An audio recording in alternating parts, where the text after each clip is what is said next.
Hello to you all viewers. My name is Takum Dumeni. So today we are super excited. We are starting a journey of podcast which is called Blueprint, where we are going to have more guests. The aim is we need to educate the farmers.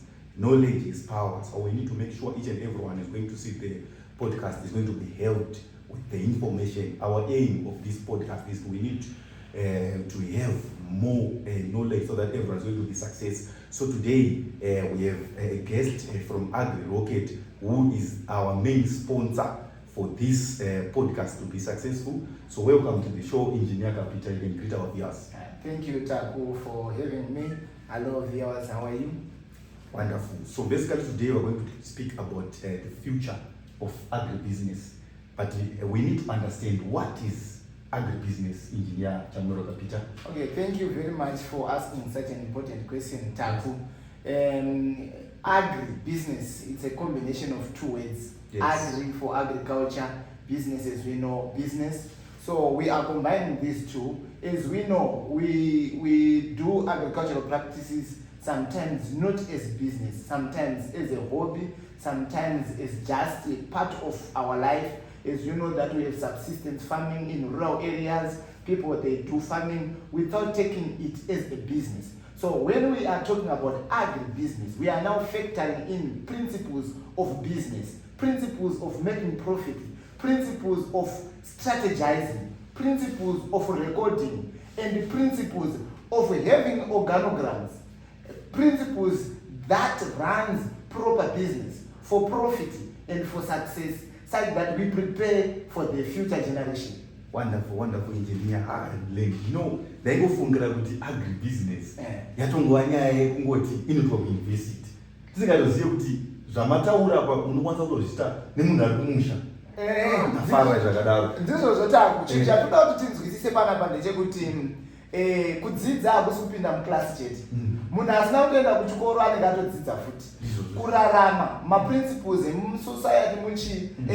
Saka munhu asina kuti aitotiza chikoro, wakamubvunza kuti wakadzidzei, anokuudza kuti kutiza chikoro hakuiti. Zvoreva kuti kunze kwakatodzidza kuti kutiza chikoro hakuiti. So kufunda hakusi kupinda muklasi chete. Uye kufunda hakusi kugara padesk. Nowadays tine nzira dzakawanda dzekudzidza nadzo. But one of the best way, practice is the best teacher. So isusu vanhu vanoita zvinhu zviri practical, they end up having more experience, they end up having more knowledge, having more understanding, having practical solutions to problems that we are facing as a nation, as farmers, as well as those problems that are giving us headaches. Saka inini Taku zvandiri kufunga ndezvekuti paprogram ine vanhu vanofanira kunzwisisa kuti kudzidza zvatiri kutoita izvozvizvi vanhu vanenge vachitofunda. Saka vanhu zvatinoda kuvafundisa ndezvekuti pauri ipapo YouTube inokufundisa, podcast inokufundisa, radio inokufundisa, bhuku rinokufundisa, teacher anokufundisa, mufundisi vanokufundisa. Saka isusu tinoda kubva muidea kana mupfungwa yekugara padesk chete, tonzwisisa kuti information nowadays is everywhere. Is everywhere. Wonderful, wonderful. It's a powerful, well articulated Engineer Chamorwa. So moving forward to our discussion, we need to understand what are the biggest threats towards the sustainability of agribusiness and how can we address those problems. These threats dzakawanda. Mathreat anoda kuaffect agriculture to a great extent akawanda. Threat number one is climate change. Things are changing. And kuchinja kwe-weather patterns nekuchinja kwemanayiro emvura, kwema-temperatures zvinoreva kuchinja kwezvinhu zvakawanda. Number one, kwatinofanira kutanga kuchinja the information that we have and the beliefs that we have. Taiziva kuti mvura inotanga kunaya muna muna October ichisvika kunana April, but zvinhu zvachinja. It's no longer the old pattern. Things have changed. So at the end of the day, information yatinayo maererano neagriculture iri kuchinja, saka ida kutochinjwa nevanhu. So nevanhu vanoda kudzidziswa kuti vanzwisise kuti zvinhu zvachinja. Chechipiri chimwe chendatoda kuti tinzwisise besides climate change being a threat, inyaya yekuti tine technology iri kuchinja.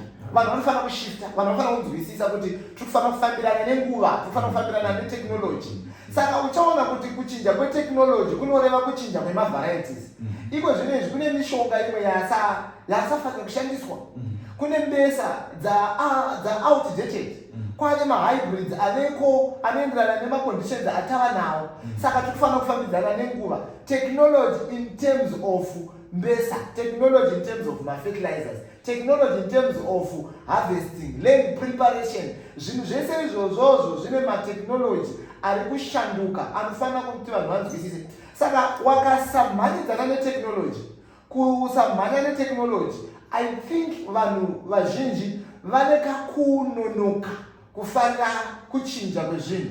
Saka that's a big threat according to how I see it.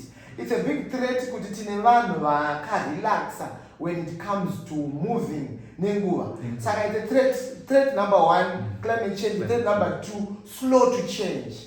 Ngatifambe nenguva, hatishandise madrone, hatishandise zvinhu zviriko data, big data analytics, zvinhu izvozvo zviripo izvozvozvo zvichinje. Number three taku, when it comes to zvinhu zvinokwanisa kuita a big threat, mindset yedu maonero atinoita farming. Unoona kuti isusu pataidzidza zvine chekuita neagriculture kuchikoro.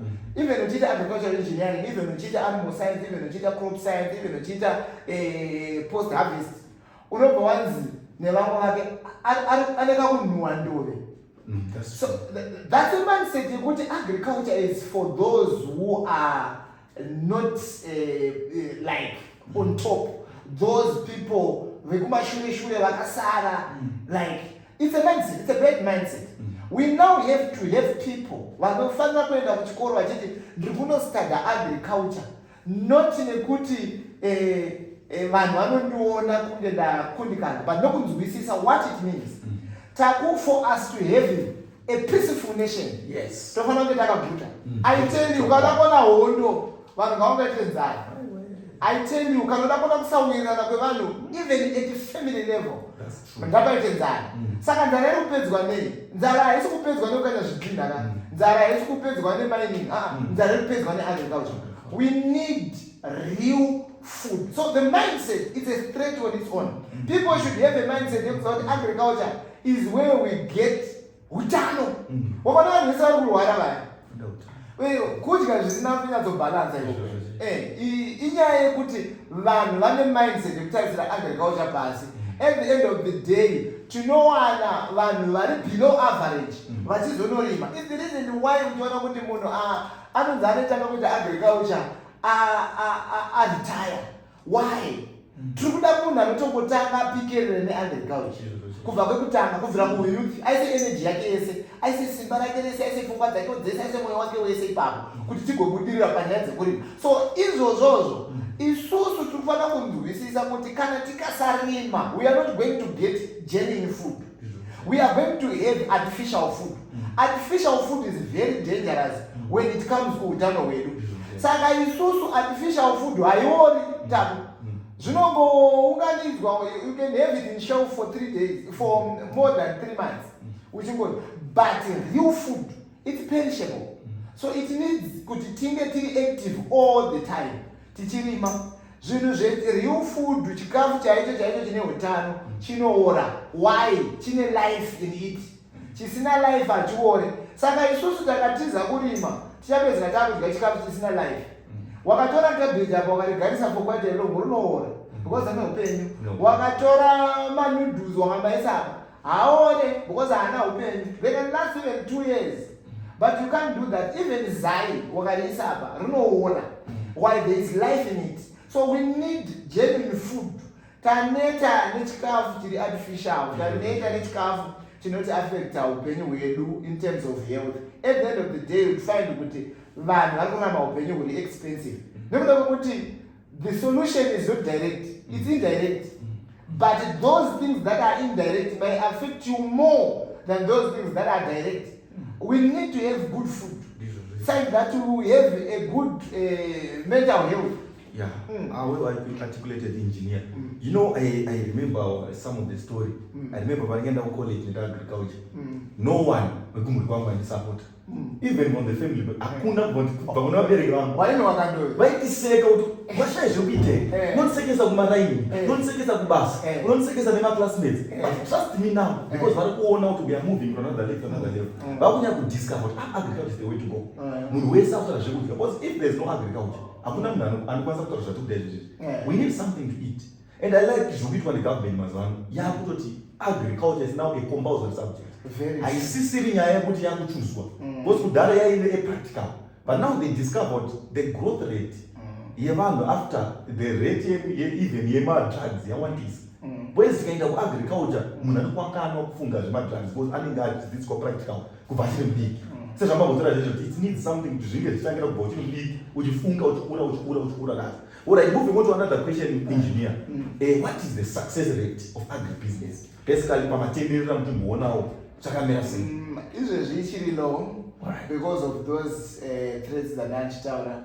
Nokuda climate change, we still have vanhu vari kuchema dai mvura yanga yanaya, even infrastructure yedu yekurimisa ichiri very low, even technology yedu ichiri very low. So it means kuti tinoproduce zvinhu zvishoma tichishandisa zvakawanda. So isusu tiri kuti vanhu ngavade kushandisa zvinhu zvaizvezvi zvinoita kuti vaproduce zvakawanda vachishandisa zvishoma. Saka would find kuti it's still below half, it's still low, but hatisi kuti hakuna vari kuzviita variko but vashoma.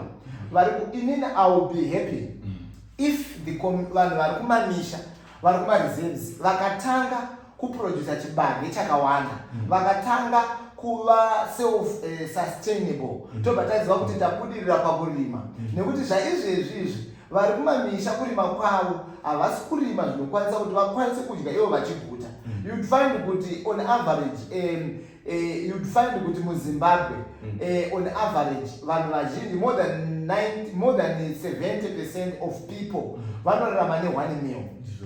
So we need people to produce food, but we can catalyze it, we can quicken it by teaching them new methods. Dzimwe dzacho hadzidi mari, dzimwe dzacho dzinoda kungonzwisisa kuti alright mamethod avandudzwa ekurima nawo ndeapi. Technology though to a certain extent inoda mari, but hakuna business, if we are talking about agribusiness, hakuna business risingade kuinvestwa knowledge, risingade kuinvestwa capital. All those things zvinodiwa, tinofanira kutonge tichiinvesta vanhu vane knowledge yekuziva kuti kuzoti unzi waamuzvina bhizimusi hazvireve kuti unofanira kunge uine shop kana kambani. Asi kana utori kumusha une pauri kurima, utori munhu ane business rekurima, chero munhu ari mutown ane garden anofanira kuzvitora sebusiness izvozvo. That's the mindset which I'm saying. It's a threat when people are not acknowledging that as a resource. Kuti no, ndine chiarea changu changoita 5 meters by 5 meters chiri kuseri kwemba, ndogona kutorima ikoko ndakafidha mhuri yangu kana kuti ndakatotengesa. Izvozvozvo zvinoreva kuti uri kutora farming sebusiness. Wakaona iwewe uri kungorima zvongoti you know what, isusu kumamisha it's like hakuna munhu anoti mwanangu dzidza ugorima, ugodzidza ugodzoka kurima. Kodzidza ugoita musoja, dzidza ugoita teacher, dzidza ugoita nurse. Why? Because vakaona kuti kurima hakubhadhari kwavari, nekuda kwekuti havana knowledge ne know-how yekurima. The rate of failure is still high. Saka hakuna anoda kuti mwana wake agorima, nekuda kwekuti pavari kukohwa pe1 hectare vari kukohwa masaga maviri. But what's wrong? Chiri wrong ipapa kuti havana knowledge yekuziva kuti vanoita sei kuti ipapa vabudirire. Nekuti vanhu vachikuziva kuti one saga re747 compound D ngaridirwe hectare yese. But it's true to know you don't need to do that. Parinokwana ipapo ngaringokwana ipapo. It's not much about the space, it's much about the intensive farming. Saka zvinhu izvozvo zvese izvozvo zviri kuti Africa you'd find kuti kune dzimwe nzvimbo taku dzekuti in iyoyi mombe dzichiri kufa. Panorima mombe vachiri kuaffectwa nekufa kwemombe nezvirwere zvakafanana najanuary disease. Kune dzimwe nzvimbo hakusi kunaya zvakanaka. Ndozvinziva kuti hangu kune dzimwe nzvimbo kuri kunaya, but kune dzimwe nzvimbo hakusi kunaya zvakanaka. Vanhu havana kuinvesta in water. They must appreciate and know that when it comes to farming, water is capital. Saka zvinhu izvozvo zvese izvozvozvo zvinofanira kuita kuti vanhu vanzwisise kuti zviri kufamba sei. Wonderful. You know, I discover one of the points that I'm talking about. Whenever you need to start a business, it's not a matter of money. Not machine. I'm not agriculture or agribusiness because I'm the man. Don't apply like a bank, but I'm super your man. But I can't say that you want to kutanga inya yefungwa, which is your mindset. Autange uchitanga uchitolima, but utotanga mfungwa. Then utanga mfungwa nichi. So when I was here, kuona engineer ndio utanga 5 hectares. Vamwe utanga 10 hectares. Vamwe utanga 8 mombe 200. What advice can you give to man wakadaro? Vanda kupinda mu agribusiness. Unotanga sei? Like unotanga uri muhombe, unotanga big. Unoona kuti chinhu chinoitika tano. Chinhu chatinofanira kutanga kunzwisisa panyaya iyi inyaya yeexperience. Experience yakakosha. Vanhu kurima hadzisi njuga. Ngatizvinzwisisei kuti kurima dzitori science. Science. Zvaunoita kucrop ndo zvainokudzosera. Wakainyima mvura haina chainobuditsa. Wakainyima manutrients haina chainobuditsa. It's science.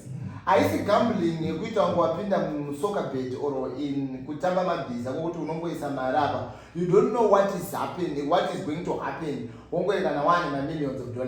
It's different when it comes to farming. Farming, chinhu chatinoda kuti tinzwisise, or in any business, as an advice, ndiri kuti inini usapinde mu business uri hustler. Pinda mu business uri business minded, uri business person. So you find that it's just a problem yema hustler because of this economy. Vanhu vari kuita ma get rich quick. Vari kuda kungori kana vaane mari gore rino, but in business is different. Inini I think you need something like 5 years.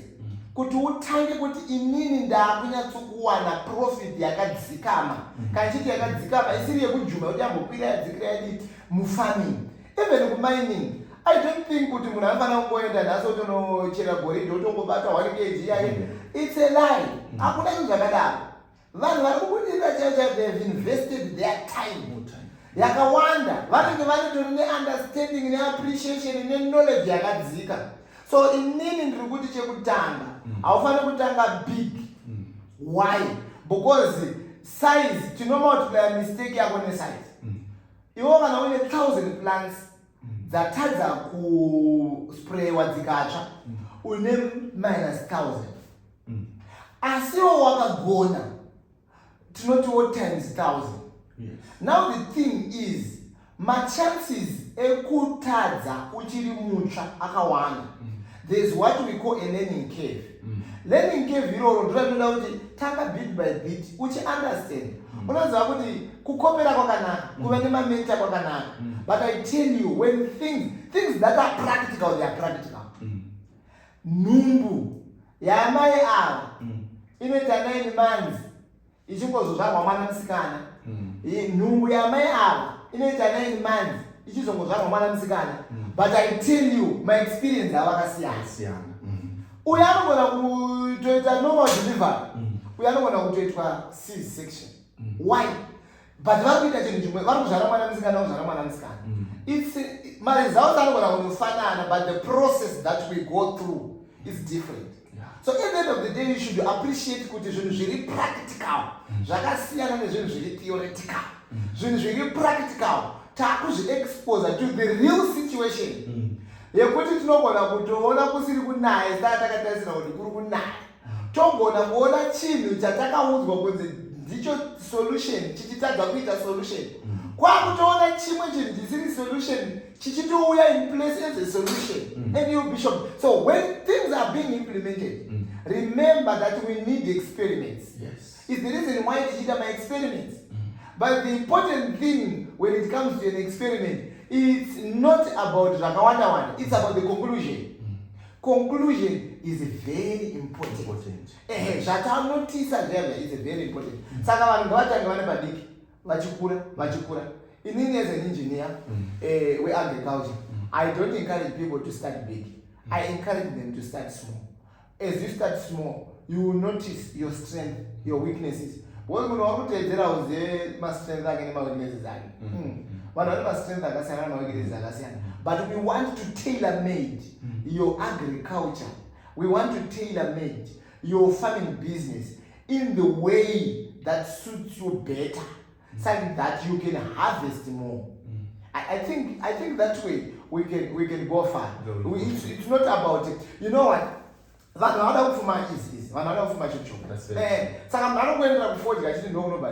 tell you, it's different. It's different. Plus, you experience kuti munhu audzwa kunzi kwaitika tsaona anouya akatika sadzi asi aiona tsaona anoona kutadza kuti kasati achiti akaona nyama iya yaubva afunga vanhu vaya vaanga achiona vakatsvuka ropa vaya vachiita ngenyama. So when you are experiencing something, know that it's different from what you. Inini ndinowanza kuti munhu angataura chinhu ndinosiya gap rekuti chinhu ichocho chikana chakuitwa practical chinoita different. Wonderful. Well articulated, engineer. So as a nation, what do you think? How many makori mangani kuti zvinhu zvidzokedzane tidzoke about agribusiness iende paGDP? Right, at this rate, don't forget we still need 20 more years at this rate for us to go back. But we can speed up, we can expedite this. Nekongo correct ma threats and kunzwisisa out what is climate change. All right. We invest more into agriculture. But at this rate, I tell you, us as agriculture, we are not happy with the rate at which we are expanding, we are growing, we are taking things, we are not happy. But I know if we deliberate, if we decide to say we need to do this, we can do it. We can do it without fail. We can make it. So the thing is, nyaya makore aurikubvunza inodependa also nekuti mindset yedu yachinja ndoka zvinotangira renewal of mindset. Vanhu vakatanga vatoudzwa kunzi chinhu chinonzi agriculture chinhu ichocho musati jairira, because people vanoda kudya vanhu izvezvizvi kutaura vatiri kuita tadya, but atikoshese kuti kudya kuri kuaffecta life yedu kusvika papi. Kotakagona kurima tinosvika papi, takatadza kurima tinosvika papi. Saka but I'm happy government yedu is putting much effort kuti zvinhu zvifambe mukurima, but we need to have a good mindset. At the moment, the pace at which we are growing, the pace at which we are taking in technology is very low. Is not even something that we can say we are happy with. All right, thank you so much, engineer. So can we say briefcase farming, is it into agribusiness or it's another way of doing farming?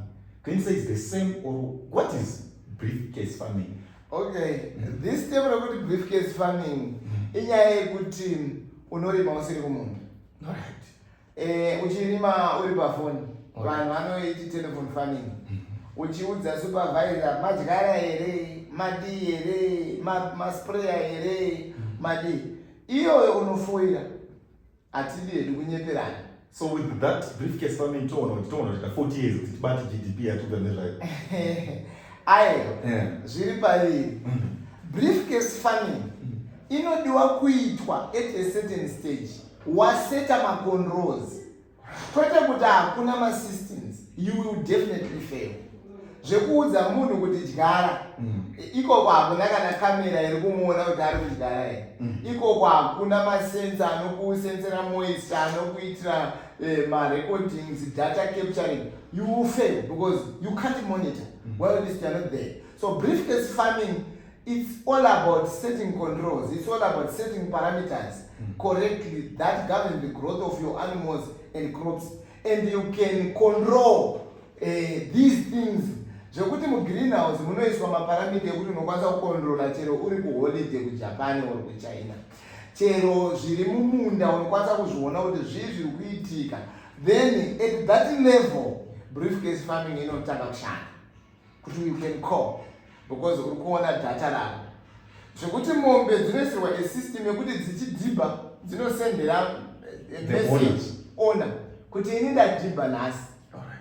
Inorekodha kuti yakudarika paspray inorekodha kuti yatsika pascale nhasi yakurema 250 kgs.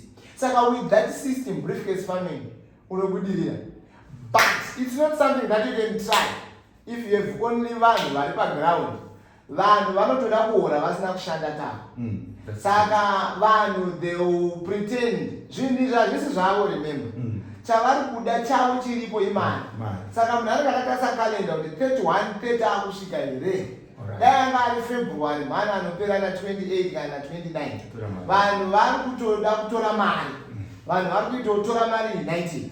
So at the end of the day we need to understand and to appreciate number one kuti zvinhu izvi hazvisi zvake munhu. Cost yekufaila haisi kumaffecta directly because iye ari kutengesa time, haasi kutengesa project success. Haasi kuti ini ndakabudirira paproject ndinowana chakati, ari kutengesa nguva yake. Saka zuva parinopera kuziva ndatengesa nguva yangu, saka I'm going to have it, I'm going to earn at the end of the month. Saka isusu ndo zvatiri kuti vanhu havasi vekutemba, unofanira kutemba masystems. When you have systems at the ground, I tell you, briefcase farming is one of the best method of farming because you can control everything. Kana waseta masystems uri kwauriko uchikuwana data rako nenguva really accurate. Saka briefcase farming is good at a certain stage, not at the beginning. Wonderful, engineer. Thank you so much. As we round off our statement, we learned a lot. According to what we've been discussing, I put whatever we've been discussing into 4 strategies. Number 1, agribusiness is the way to go. But you need to follow this strategy. Number 1, you need to start small. Before going to 5 hectares, you need to start small. Very true. Why am I saying so? One number which every day. Yes. Saka there is an ever demand in agriculture. Yes. Uye population iri kuwedzera. World population iri kuincrease zvakanyanya at an exponential rate. Saka it means kuti kuincrease kwevanhu it's proportional to the food that they consume. Saka there is an increase in demand in agriculture. Saka agribusiness is the way to go. You will never go wrong. Because chero zvikadi, people who have to eat for them to have healthy life and to be sober-minded as well. Yes. So number 2, we need to start small. Then after we start, number 2, we need to learn. That's the project that we start. So we need to have a phase of learning. That's number 2. Then number 3, we now need to scale up. After we learn, we need to scale up the production that we are doing. You have also to notice that growth and scaling up zvinhu tu zvakasiyana. Growth kungokudza zvese, my expense ne production. It's different from scaling up. When you are scaling up, you are lowering your cost, while at least you are increasing your production. So those things, you know, you need to take into consideration the technology as well. Wonderful. They talk about scaling up. Now remember you're starting. So you're building the structures, you're building the strategies that you found. So what's your scaling up now? Now my cash flow out increase. But now the farmer is no longer taking, I hear you're saying you need 5 years. So you'll be pumping in. But the money you're pumping in, you have to here. But the system you have to even your name is now being known. This farmer is doing ABC. Then number 4, you now need to expand. From scaling up, you now need to have more produce or more production at that particular farm. You are now having more money. So I understand from starting, you need at least 1 project. Then you scale that product. Then you have demand from that product. Then you now need to expand with another. Because I discovered a lot of people, they are failing now. But look at 3 projects. Awana consistency. people they lack consistency. Yes. Nyaya yekubudirira haisi nyaya yekuti munhu akangwara kana kuti anogona stereki. Inyaya yekungova consistent, kuva neconsistency panezvinhu zvauri kuita. At the end of the day unobudirira. And knowing also nyaya yema-cash flows yakakosha. Business risina profit rinogona kutora nguva kuti ribroke. Pane business risina cash inflows. Yes. Rinofa an instant death. Ipapo makarima zvenyu muine cash inflow but muchiita loss munogona kutora 2 years kuti mubroke.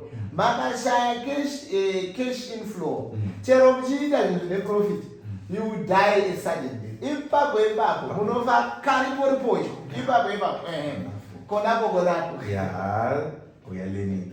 So as we conclude our first session of today, what advice can you give to those who are watching us concerning agribusiness? What can you say about them? All right. Chinhu chandingangoda kuti vanhu vanzwisise. Consider agriculture is one of the best things that you can do. Why? Agriculture, like I said, in an ever increasing demand. Yeah. Kwatiri kutoenda agriculture chinhu chinenge chichitopisa. Number 2, ine lesser risk. Yes. Isusu chatinonzwisa ndechekuti inocalculateka kuti ndokwanisa kuharvesta zvakawanda sei. Ndakatora muenzaniso wemukorokoza nemunhu anorima ndewekuti mukorokoza ndakamuti tsvaga goridhe, ndakamubvunza kuti uri kutsvaga goridhe remari, haakwanisi kundiudza. Hari rinonetsa kuestimate. But murima akarima 1 hectare yechibage anokwanisa kuziva kuti ndichabuda nematanzi 6 or 7 or 9 iwaya matanzi 1 uye achamatengesa mari. So agriculture inopredictika, inocalculateka, inobhengeka nayo, ine lesser risk, is the way to go. Chero zvikadii hakuna munhu akazombotadza kutengesa chikafu kunyepa ikoko. Chaungatotadza kuita kunzwisisa noti kutadza kuti chikafu chakufana. Wonderful. Thank you so much, engineer. So the last question, now this is the last one. I understand we are talking about agribusiness now. Is it viable to be only for the men, or everyone can do the agribusiness? Is it a female or a male or a young boy or a young girl? Can you say agribusiness has got a limit in terms of age, in terms of the gender, or can you say everyone can do agribusiness? Munhu wese ngaende kumunda. Munhu wese ngaende kumunda. Agriculture vanhu vazhinji vanowanzoida kuti ite nevarume mukati nekuti inoda simba. It's not about the simba. Sometimes you need to consider that not your smart working, not hard working. Hard working ine painokusvitsa, but smart working inokupfudza paunongosvitswa nehard working. So at the end of the day, I think everyone, mwana wese kumunda, hakuna anofanira kulimitwa, hakuna anofanira kurambidzwa kuenda kumunda, nekuti ndiko kune source yeutano, ndiko kune source ye-balanced diet, ndiko kune source ye-peace of mind. Ikoko ndiko kune source ye-raw material inoshandiswa mu-secondary industry. Saka mwana wese ndiko kune backbone yeZimbabwe as well. Ndo economy yedu kwazoti ndo kwaine backbone yayo ikoko. Saka mwana wese kumunda, munhu wese, baba wese kumunda, mai wese kumunda, tese kumunda. Vanhu vanoda zvinhu zvakapfava, but chako I tell you, hakuna chinhu chakapfava. And I tell you this, you have to understand kuti agriculture haina kupfava. Inoda munhu anotoshanda nesimba, anofunga, anoisa mwoyo wake pazviri. Ipapo nokuda kwekuti but I have never seen pakambopfava upenyu. Mwana chacha izvezvi chero muita mwana ari grade 1 anonzi ngaabate 7 o'clock kuchikoro, ngaabate 8 o'clock. Life was never easy. Mai vari kuzvara mwana kuti vanhu vawande, mwana angoti vanongosafa pain. Pain inongwa there was hapana a stage in life iri easy. Hapana, mwana ari kudzidzira kufamba anodona. Sei mwari makati munhu ari kudzidzira kufamba anodona achisvuka achidona achiroera nemuromo, apa ari kudzidzira kufamba. So at any given stage life was never easy. Was never easy. That syndrome yekuti life is chichi ndezvemasalad. But remember nyika itongo nemasalad. Wonderful. Thank you so much, engineer, for coming to our podcast. We are hoping to meet you on another segment. It was nice. So as I conclude, thanks so much, viewers, for joining us.